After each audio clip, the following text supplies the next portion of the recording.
with the opportunity to do what's right for the country. But I have to say that under Keir Starmer, on his performance so far, he's been the worst Prime Minister in my living memory. Starmer and the title of worst Prime Minister will probably be the only milestone this Prime Minister ever achieves in his political career.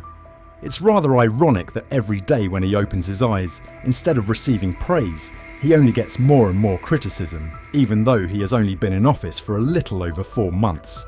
Let's take a look at the criticism he's been facing from the public. Don't forget to like and subscribe to the channel so you won't miss the latest news about Starmer. The news, relieved that a weight has been lifted, a burden finally removed from the shoulders of this great nation. It's truly ironic when looking back at Starmer's bold statements during his election campaign, full of arrogance.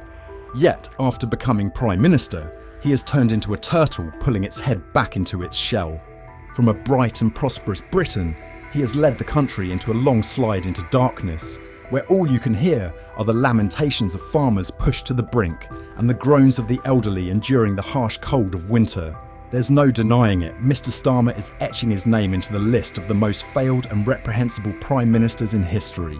Popular Prime Minister ever. What do you think? I think they're rubbish. The public's outrage towards the leader has reached its peak, to the point where he is directly called garbage. It's not just passers-by mocking him, but even television hosts aren't hesitant to make him the butt of jokes live on air. That's my ambition for Britain. A chance to turn the page on a miserable chapter of decline. And with a new economic plan, with a new determination, with growth that will deliver the security working people need, we will walk down the hard road towards national renewal. Keir Starmer is facing a growing wave of outrage, reaching its peak with an embarrassing moment on live television when he was bluntly asked, "How does it feel to be the worst Prime Minister in history?" This question struck hard, not only exposing the failure of his policies, but also causing the already fragile public trust in him to crumble further.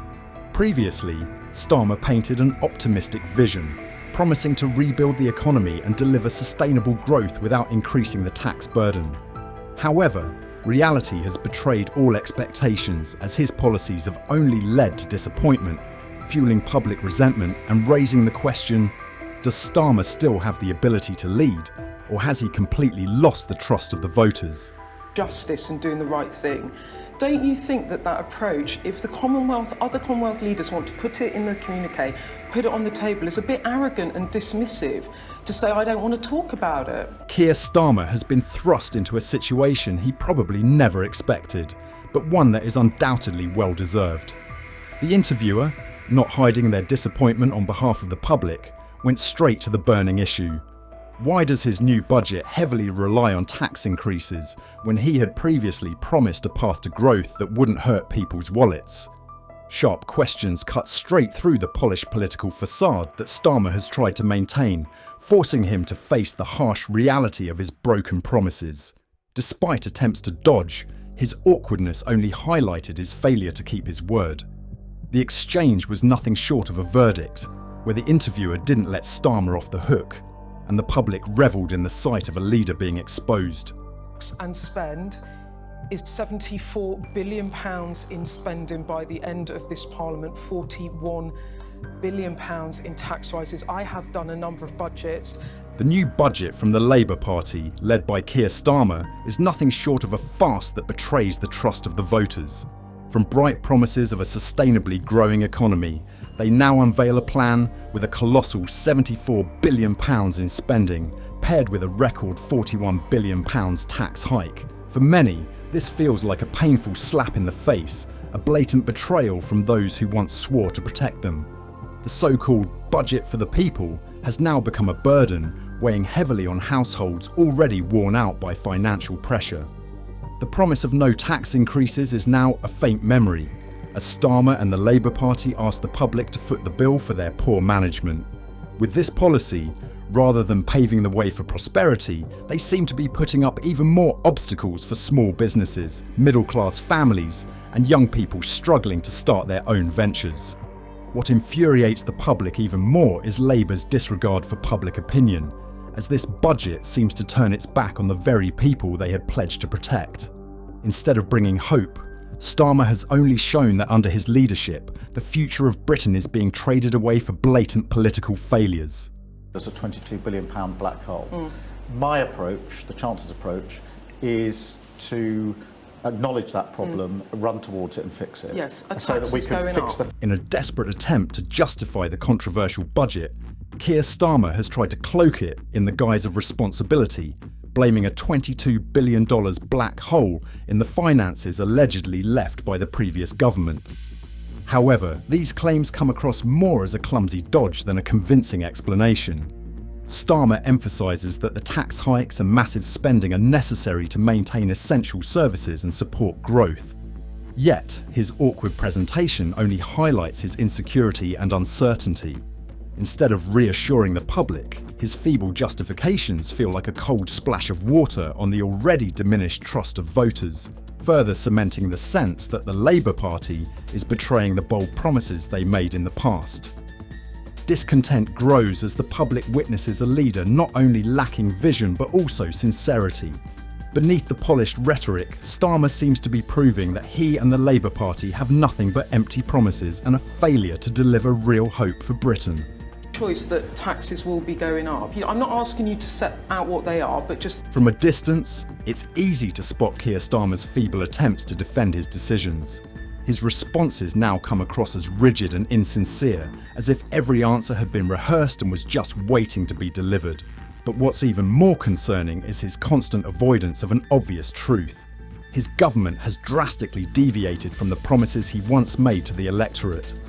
The interviewer, undeterred by Starmer's evasions, continued to apply pressure, demanding an explanation as to why the public should continue to trust his leadership, when the newly revealed budget policies directly contradict the pledges made during his campaign. The answers Starmer provided were nothing more than a string of hollow justifications. He invoked tired slogans like responsibility and stability, but failed to offer any concrete commitments to ease the public's concerns. In a recent interview, a shocking moment occurred when the host bluntly asked him, "How does it feel to be considered the worst Prime Minister in history?" This bold question not only sent shockwaves, but also reflected the deep frustration simmering within the public. That question was not asked on a whim. It was the culmination of an undercurrent of anger from those who once had high hopes for Starmer. They had seen him as a symbol of change and transparency, but now they were left feeling disillusioned by his questionable decisions and lackluster leadership. Instead of standing firm against criticism, Starmer's increasing awkwardness only highlighted his failure to fulfill his promises. The contrast between the soaring expectations and the cold, harsh reality exposed an undeniable gap between pre-election pledges and the actions taken once in power. Starmer once portrayed himself as a leader who would bring about a different kind of government, one that would relieve the financial burden on middle-class families, avoid unnecessary tax hikes, and drive economic growth transparently. Yet, when the Labour Party's budget was unveiled, with a colossal £41 billion tax hike and questionable spending, the public's trust in him quickly evaporated. Families already struggling with the cost of living felt completely abandoned when faced with additional taxes. Public discontent spread as people realised that the promise of no financial burden was nothing more than an empty campaign slogan. This is not just a protest against one individual, but a damning indictment of the entire strategy of the Labour Party under Starmer. Instead of bringing about positive change, the Labour Party's approach now looks like a return to traditional tax and spending policies, eroding the trust they built during the election campaign. Starmer's image now mirrors that of a typical politician, with vague answers and abandoned commitments. The rapid decline in approval ratings further underscores his failure.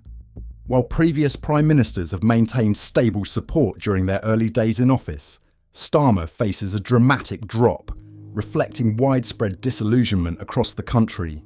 From lofty expectations to utter disappointment, the shifting mood of the electorate reveals a growing gap between what they had hoped for and what they actually received.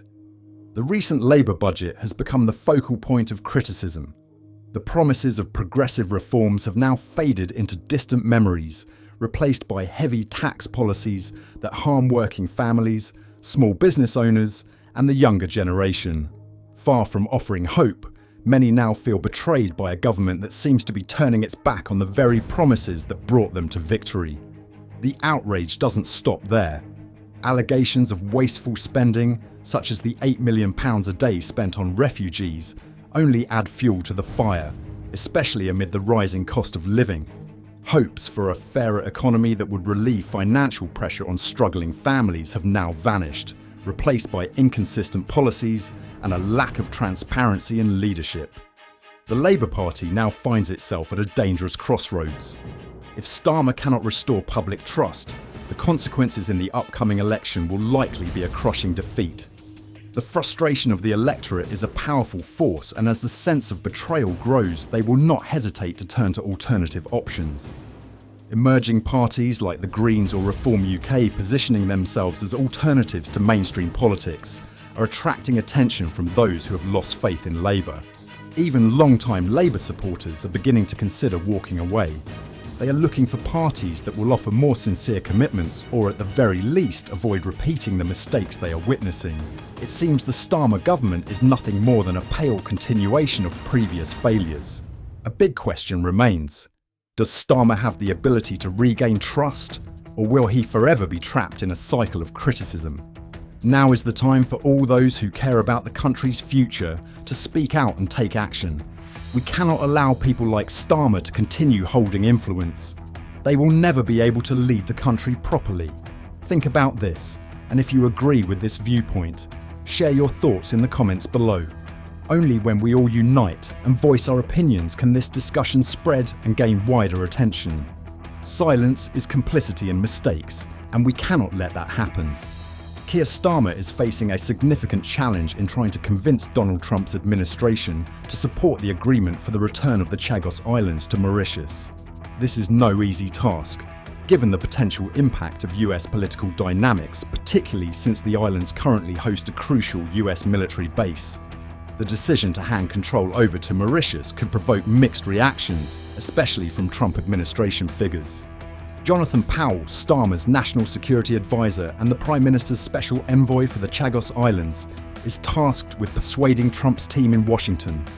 There are concerns that the incoming US president might block the agreement over security concerns, especially given Mauritius's growing ties with China.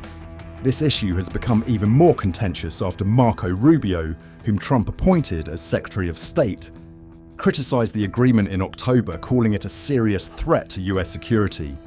On the other hand, President Joe Biden's administration has expressed support for the agreement, although shifts in US policy remain unpredictable.